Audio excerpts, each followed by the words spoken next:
We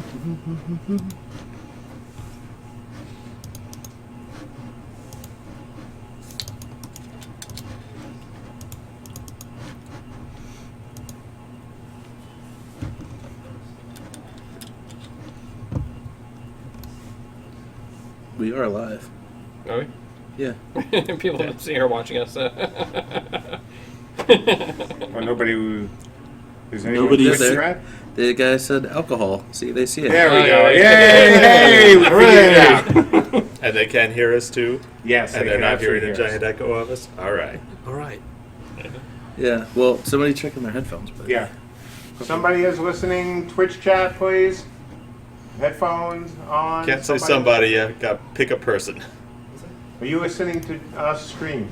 We need. Yeah, I can hear you. You can hear us. Thank you. Okay. All right. All right, we're good. So, there we go. So, let's start. This is the Friday wrap-up. We're going to do more wrap-ups. And we want to get started. Well, you see, we have alcohol. And there's a reason for that. And I'm going to lead with Andrew to explain the Yeah. reason. Thanks, Mark. And thank you for letting me do this, because Mark is honestly kind of an anomaly in the game industry. He, went and started his own company, and then he started his own company, and he's pretty much been there. The game industry is a cruel machine. The wheels turn, people get run through them.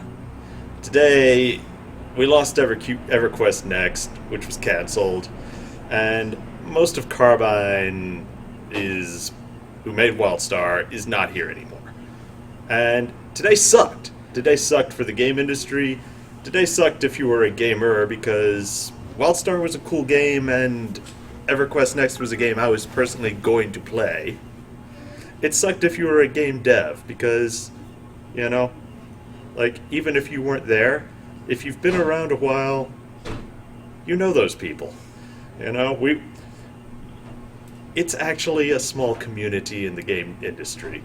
A big part of the Carbine art team was the Warhammer Online art team, because EA laid them off and they went there. A big part of the Carbine programming team was the Troika Games programming team, because when Troika folded, Carbine was hiring programmers. And, these are people that I worked with. I was part of both of those teams, and I worked with those people. They're awesome people. Bull, how many MMOs are you on, Bull? This is the fourth one. How many studios are you on? This is the fourth one. Well, yeah, fourth one. So Brian? I keep running into people I know everywhere I go. It gets bigger and smaller every time I go someplace new. Yeah. And, for my part, my previous gig was with this company called Storybricks. And, back when they were Sony Online, they had the insight to talk to us. We were working on emotional AI.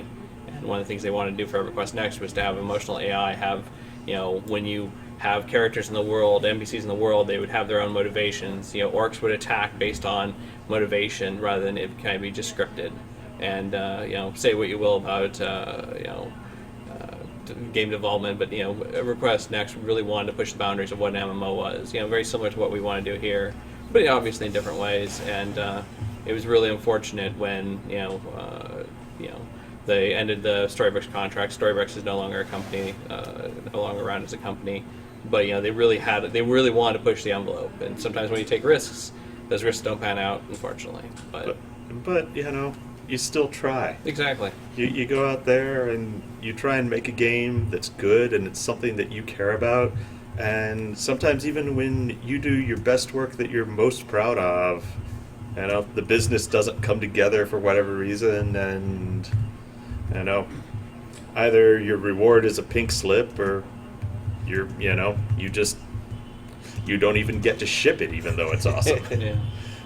And those both suck, and I've been through it a bunch of times. Yeah. This beats wearing a tie to work, though. So, There are upsides, yes. Yes. we're having a round of drinks for our For fallen everybody. comrades, and They're going to land on their feet. You guys were awesome. And Mark, because he is the low carb man, is in charge of pouring one out. And I'm So- also. Oh, go ahead, Andrew. So Mark, everyone at Carbine, everyone at Daybreak, formerly Sony and Storybricks, and this one's for you. I'm also adding a little for Keith Emerson. For a lot of you guys and gals who don't know who that is, look up Emerson, Lake, and Palmer. Unfortunately, he passed, and so this is also for Keith. All right. Without breaking the bottles.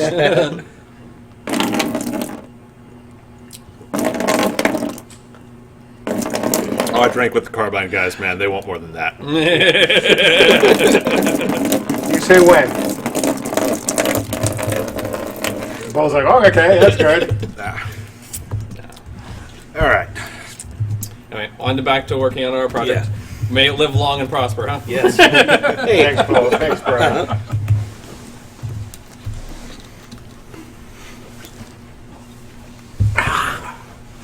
So, today is the first of our Friday wrap-ups. We'll probably have wrap-ups on other days as well.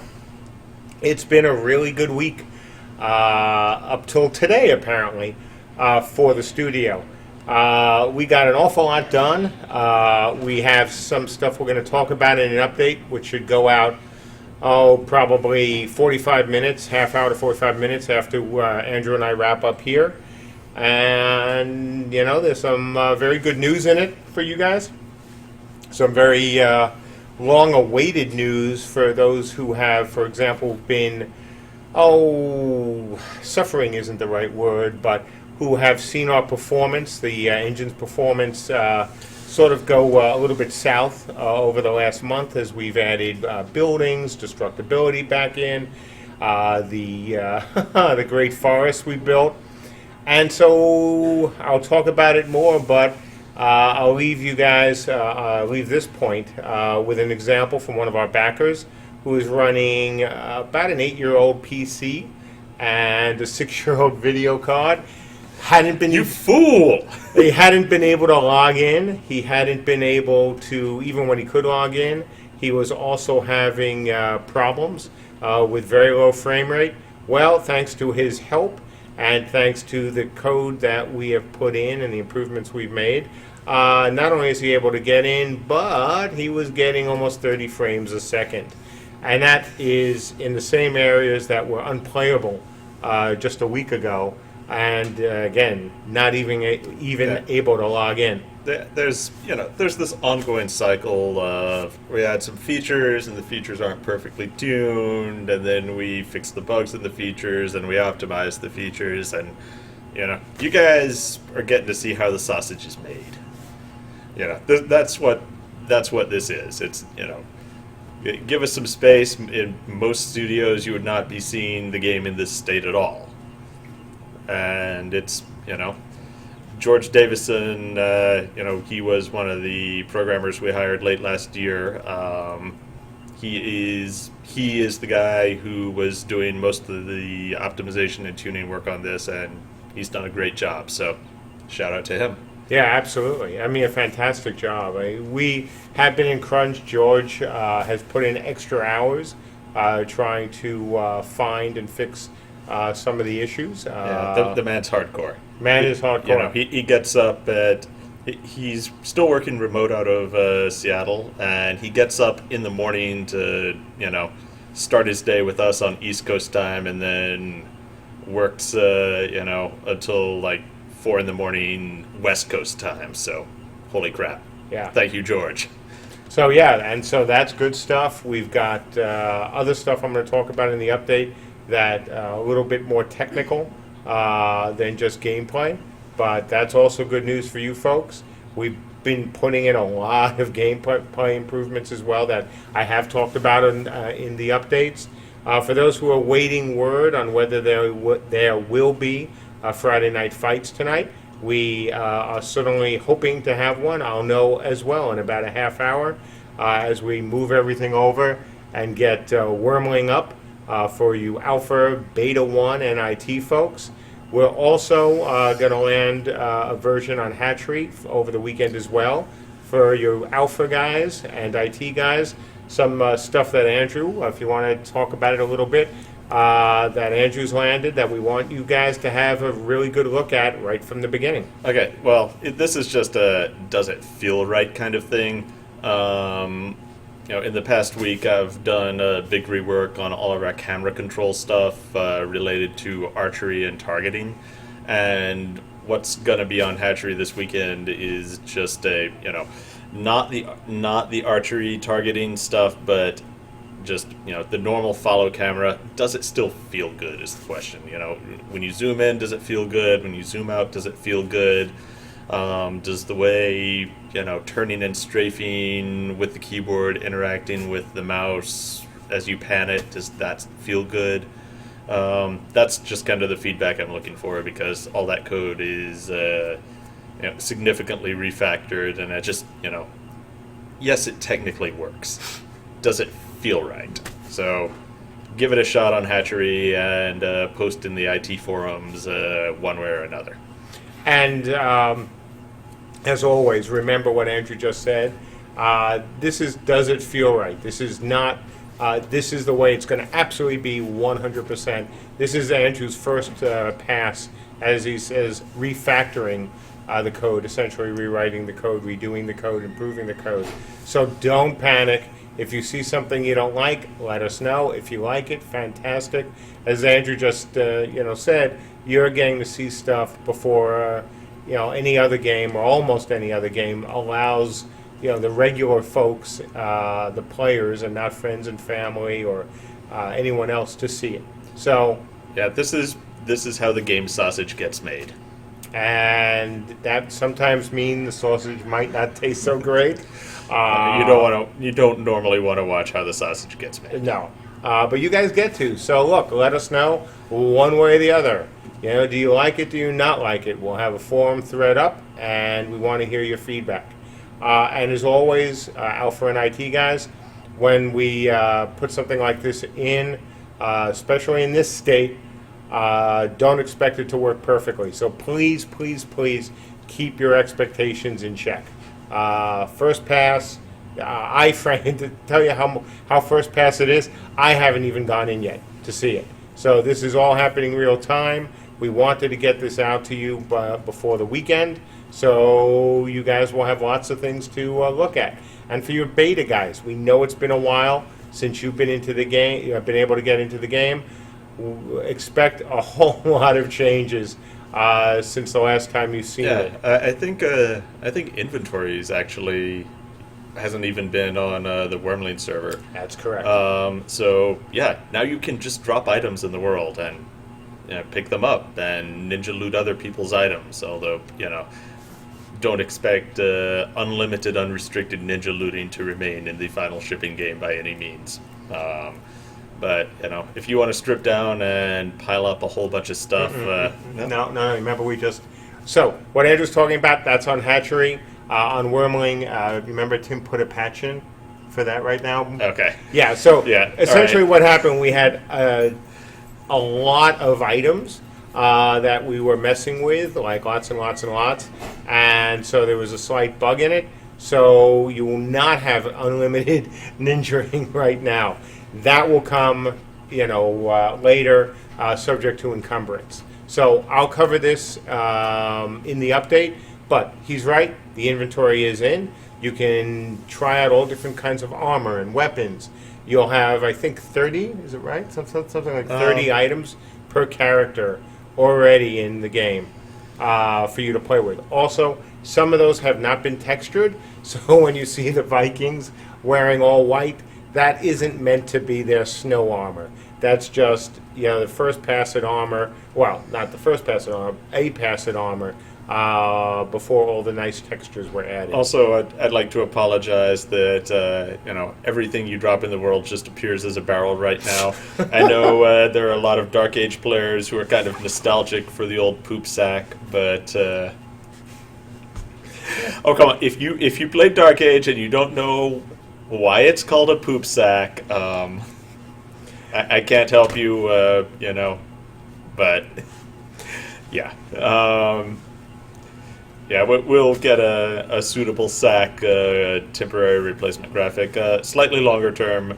What I really want to do is get the actual items dropped on the ground and get them working right with physics, so that if someone drops a sword on the ground and then someone casts a fireball that creates an explosion that knocks that sword flying and that sword hits somebody.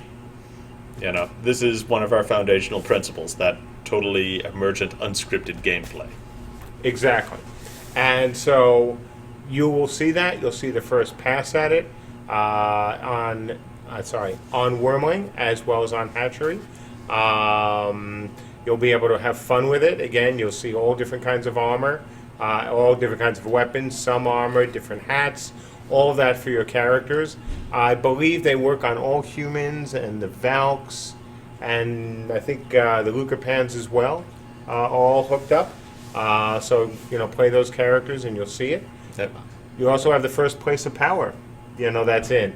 And that place caused us a little bit of headache, fun headache over the week, but that's in and working. Not working in the sense of it does anything, except it looks good, and it stretched our tech a little bit in a good way. And yeah, I mean, there's a whole lot more. So you beta folks, if you've been watching the updates and if you've been following what has gone in to Hatchery over the last month, all of that and so much more is now, or will be within the next half hour, up on Wormling. We'll be checking the status of whether it will be a full FNF once Wormling is up. If it is, you'll be able to engage in the control game. If the control game isn't enabled, you can still go in, try the different characters with the armor, play around with inventory, and see what else we have in. It's a lot. Yeah, sadly the terrain remaking itself isn't in there yet. Tyler pulled it out because he wasn't really happy with all the, I don't feel like I have the look of the Viking forest right versus the Tuatha forest. But the tech is turned on. And that's a good thing. And next week, that was one of the things Tyler was working on. I think he told you folks about it during Tidings with Tyler. But that's something that he's working on. So next week, if all goes well, we'll be able to combine the tech that is in there with, some of the new biomes. So the Viking land will actually look like Viking land, and the TDD will look like TDD land. And the Arthurians will just look best, right? Yeah. No, I didn't mean it. I just want to hear. I just want to hear on Vent. Can't stop here. It's Viking country. And that's one of the points. It's easy to you cross into Viking country and just say, put up a flag, give the player a warning. But we want to do better than that. Obviously, we wanted the land to reflect the owners of the land. So as you approach it, as you walk through it, you'll see the differences. And as those of you who I think our alphas got to see it at some point, the first pass at the tech. So yeah, that should be in hopefully this week.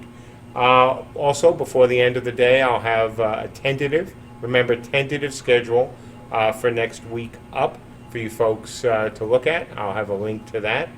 Also, you'll get a link from me on where to send questions for the next Piercing the Veil. We got a lot of questions. Most of them were from names that we knew, certainly from the forums. So, folks, if you have questions or you want to know things about the game that you haven't or you don't obviously know about now, even if you're not backers, send an email to the address that's in the update, and you'll be able to, we may be able to answer your question during the upcoming Piercing the Veil. We'll also have some new segments for next week's live streaming, and, well, that's really about it. Yeah. Do I want to do any questions? Or? No, I got to get to my update. All right. If you would like to answer some questions, I'm certainly happy to defer to you. Well, actually, I'm going to get back to my desk and continue working on Archery Cam, but, if no one else is going to be streaming, I don't mind turning the camera on then. Okay. So, Awesome. You know, me and I guess about 20 ounces of malt liquor so far. So So that might get entertaining. yeah, well, it's a Friday, so this should be an interesting stream. Look, as always, we thank you for your support. We thank you for your patience, and enjoy your weekend. For those who are in Alpha, Beta 1, or IT, please do check out Hatchery and Wormling. It's been a long week, and let us know what you think. And again, to all those at Carbine, to all those folks who might have been affected over at Daybreak, certainly all the people who are interested in not only improved versions of WildStar, but certainly EverQuest Next, you have our sympathy. It is never easy, as Andrew said, whether you are part of an affected studio or just know friends and family in some cases that were laid off. And it's hard and it sucks. And you guys, regardless of what happened with the business, you guys did good work. And you can be proud of that, no matter what else. Exactly. And one of the things that I've said, even, look, when it came to Mythic, is that at times the people who worked the hardest paid unfortunately, the worst price, which can be losing your job and at times having to move your family. Well, and that sucks. That was because it was EA and, Nice. doing your actual job as opposed to playing politics never helped you at EA. True. Cheers! Cheers. But yeah, so enjoy your weekend all, and I may catch some of you in the game over the weekend, and I may actually also be in and catch you from here. So that's it. And again, as always, thanks for the support, and we'll see you soon.